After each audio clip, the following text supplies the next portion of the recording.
So we had an excellent conversation with His Excellency the President. We are honored to announce $450 million worth of support, so £350 million worth of support for Tanzania. And we had a very interesting conversation with His Excellency the President. He emphasized his number one priority is anti-corruption, stopping corruption in Tanzania. But he also encouraged us to focus on education, particularly getting more people into school and the quality of that education and how important that is for everything else. The importance of health, the importance of infrastructure, and the importance of getting the right kind of investment, win-win investment into Tanzania. So it was a very warm meeting, but also personally for me, a wonderful introduction to Tanzania. People in the United Kingdom have a very strong, heartfelt love of Tanzania. In my own constituency, all the schools are making partnerships with people in Tanzania. So I hope this is a wonderful first meeting, government to government, and we will continue to build it into a relationship not only between governments, but between people. The people of Tanzania, the people of Britain, working together over the long term. So I think there are two things that strike me most of all. Number one is the progress on anti-corruption has been very, very striking, very impressive. Secondly, I personally visited a school yesterday in Dar es Salaam, and I could see immediately that the difference that the President's policy on free education is making to enrollment. Walking around the school, talking to the parents, talking to the grandparents, talking to the teachers, it's amazing. Nearly a doubling of the number of children going to school. This single thing is such an extraordinary gift to a country.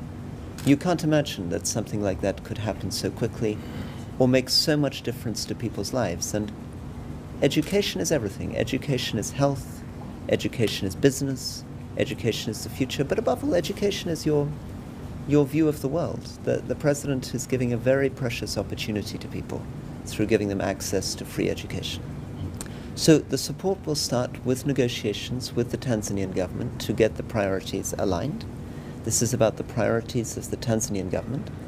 But from the beginnings of our conversation, I would expect that we will do a big program on quality of education, really focusing on making sure that now that we have more numbers in the schools, that we increase the quality. And secondly, that we can have a strong focus on infrastructure, ports, roads.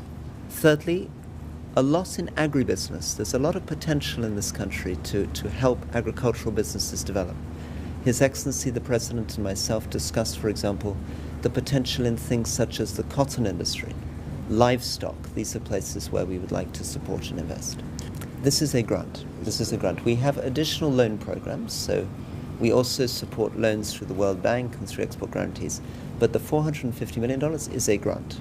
Nafikiri mmeelewa Mheshimiwa Waziri anayehusika na masuala ya Afrika, Waziri wa mambo ya nje anayehusika na masuala ya Afrika, ndugu Roy, amekuja Tanzania kwa mara ya kwanza na amekuja na barozi, amekuja na mwakilishi wa misaada kutoka Uingereza na wajumbe wengine. Ameeleza aliyoyaeleza, nafikiri ninyi wote mmeyasikia kwamba amefurahishwa na juhudi tunazozifanya katika nchi yetu, na wameamua kutoa fedha dola milioni 450, na ni grant, wala sio mkopo wala nini. Wao ni grant ambazo ni almost trilioni moja kwa ajili ya kusapoti maendeleo ya nchi yetu. Mimi nimewashukuru sana, nimemshukuru sana Mheshimiwa Waziri, nimeishukuru sana serikali ya Uingereza. Nimemwomba afikishe salamu zangu za shukrani kwa Waziri Mkuu wa Uingereza na viongozi wote pamoja na Queen kwamba tumefurahi sana. Lakini ni ukweli kwamba mahusiano ya Tanzania na Uingereza yapo na yanazidi kukua sana.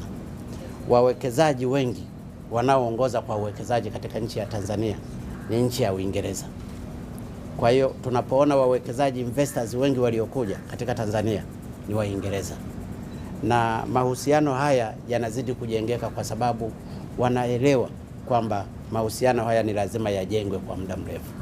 Na sisi tumewashukuru, na hasa kwa kupata hizi fedha. Tunajua tutazitumia vizuri, na wamesema pia watatusaidia katika masuala ya rushwa, watatusaidia katika masuala ya elimu. Mmemwona yeye mwenyewe kumbe ameshatembelea na shule, ameona idadi ya wanafunzi. Kabla ya kutoa elimu bure, watu walikuwa hawaamini kama tunaweza tukatoa elimu bure, ambapo tunatoa almost bilioni 20 kila mwezi. Idadi ya wanafunzi wameongezeka kutoka milioni 1 hadi milioni 1,950,000, almost milioni 2. Na enrollment ya wanafunzi wa sekondari wameongezeka mpaka wamefikia 27 hadi 30% ya watu walioongezeka. Kwa hiyo hivi vitu ni vizuri, na ndio maana namshukuru sana serikali ya Uingereza kwa kuamua kuja kutupa support katika masuala haya. Wameamua pia kuja kutupa support katika masuala ya miundombinu, barabara. Na wamekubali kuna mazungumzo tunayoendelea nayo kwa kujenga flyover nyingi. Kwa hiyo tunaweza kujenga nyingine Dar es Salaam, Dodoma, Mwanza na mahali pengine tutakapokuwa tunawaona. Na wao wanasema hizo fedha zipo, mazungumzo yanaendelea pamoja na Wizara ya Fedha ambayo itakuwa ni soft loan. Lakini wameamua pia kushughulikia masuala mengi ya afya na kadhalika ambayo mengi ameyazungumza Mheshimiwa Waziri. Kwa hiyo mimi nampongeza na mshukuru sana Mheshimiwa Waziri. Na kwenye masuala pia ya elimu wameamua kutoa nafasi kwa ajili ya wataalamu fulani kutoka Wizara ya Fedha waende wakasome huko kwa ajili ya kustrengthen katika masuala haya ya uwekezaji. Kwa hiyo tunashukuru sana. Kwa hiyo mimi nimemwambia tu asante sana Mheshimiwa Waziri. Karibu sana tena. Thank you very much. Thank you, sir. Okay. Thank you Ambassador. Nashukuru sana. Asante sana. Lakini kikubwa ni kwamba sasa Watanzania waelewe katika hatua tunazozichukua hizi zinaweza zikawa zinawaumiza wachache, lakini impact yake ni kubwa. Faida yake ni kubwa. Hakuna nchi yoyote duniani inaweza ikapeleka fedha zake kwa nchi ambayo imejaa rushwa. Haipo. Huwezi ukampelekea mtu pesa yako ambayo unajua haitatumika vizuri. Kwa sababu hizi dola milioni 450 ambazo ni almost trilioni 1, huwezi ukazitoa, zinatoka kwenye taxpayers wamelipa kodi Waingereza. Ni kodi yao. Wameamua hii kodi waipeleke free kwenye nchi ya Tanzania. Ni kitu kikubwa sana.